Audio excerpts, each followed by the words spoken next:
Tukiwa ndani ya soko la Stadium, mpenzi mtazamaji, harakati bado zinaendelea kama unavyoona.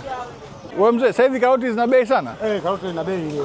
Hii karoti yako unaitoa wapi? Karoti sasa hivi inatoka Arusha, Moshi na zilizopita zinatoka Kenya.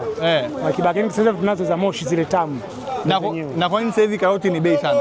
Kwa sababu upatikanaji wake sasa hivi umekuwa kidogo adimu siku mbili hizi. Shambani imekuwa very expensive. Kwa bei ya kawaida ni shilingi ngapi? Bei ya kawaida tunauza 1500. Mpaka buku ikishuka, lakini kwa sasa hivi leo ni shilingi 2500. Kwa kizungu ni 2500 shillings only. Isiaka akiwa busy anachagua karoti, mpenzi mtazamaji. Huyu jamaa ni mtu wa maana kabisa. Yaani yeye mwenyewe kuchagulia vitu vizuri. Ukija hapa soko la Stereo, huyu jamaa ndo mtu wa kumtafuta. Bwana, huu mzani hauna sumaku chini? Hauna sumaku. Hauna sumaku tulikuwa nauliza.